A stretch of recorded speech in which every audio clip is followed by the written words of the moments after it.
প্রিয় শিক্ষার্থীরা, মানুষের জীবনে কয়েকটি স্টেপ বা ধাপ রয়েছে। এর মধ্যে সবচেয়ে গুরুত্বপূর্ণ যে ধাপটি সেটা হলো ছাত্রজীবন। ছাত্রজীবনের প্রধান কাজটা কি?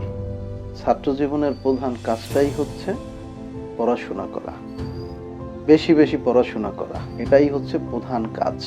কিন্তু অনেক শিক্ষার্থীরা রয়েছে যারা এই ছাত্র থাকা অবস্থায় বা পড়াশোনার জীবনে পড়াশোনার থেকেও অন্যান্য কাজগুলোকে অনেক বেশি প্রায়োরিটি দাও, অনেক বেশি সময় দাও।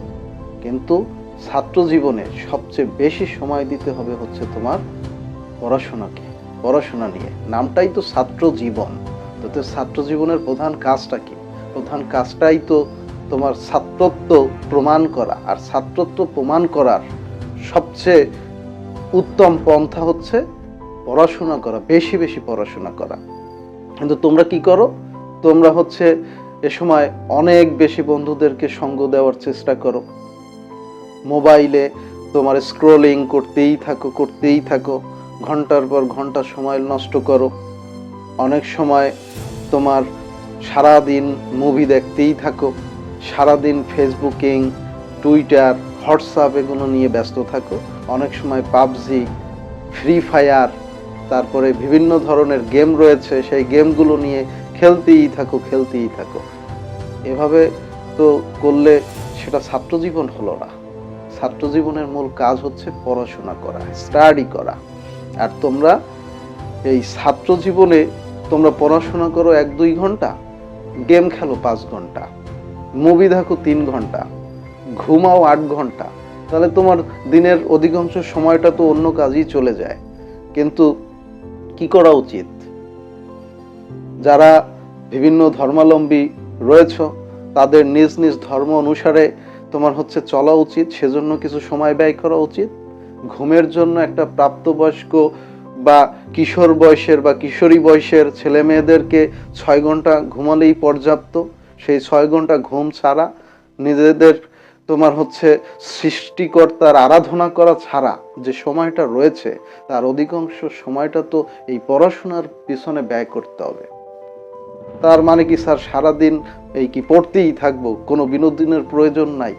হ্যাঁ, অবশ্যই আছে, বিনোদনেরও প্রয়োজন আছে, মানসিক তোমার হচ্ছে প্রশান্তিরও প্রয়োজন রয়েছে। মানুষ যখন একটা কাজ দীর্ঘমেয়াদী করতেই থাকে তখন তার মধ্যে ওই কাজটার প্রতি অনীহা আসে, ব্রেনের প্রতি একটা চাপ পড়ে এবং মনের তোমার প্রশান্তিটাও কিন্তু হারিয়ে যায়। এই জন্য মানসিক প্রশান্তির জন্য মাঝে মাঝে তোমার সেই কাজটা থেকে ব্রেক দিতে হবে।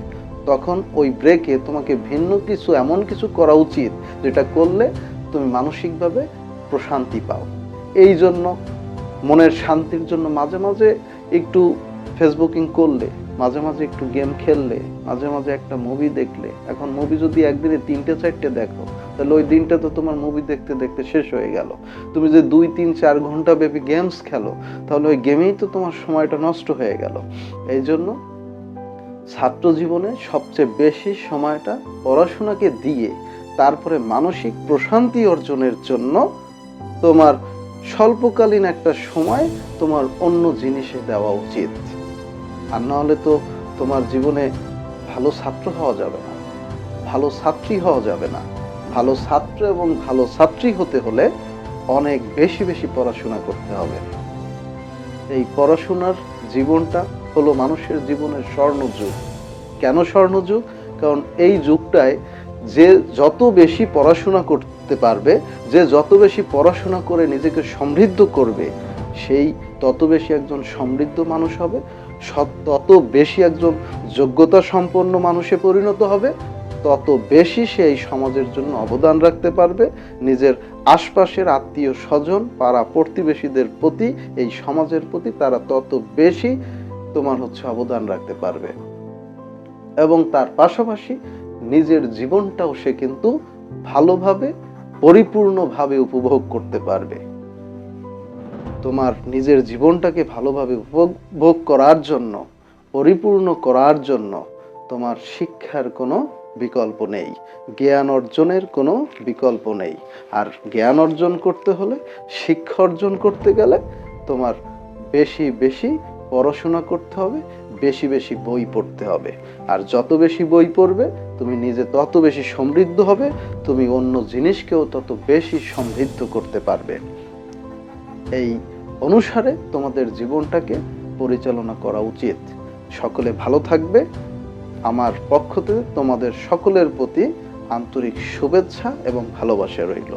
আল্লাহ হাফেজ।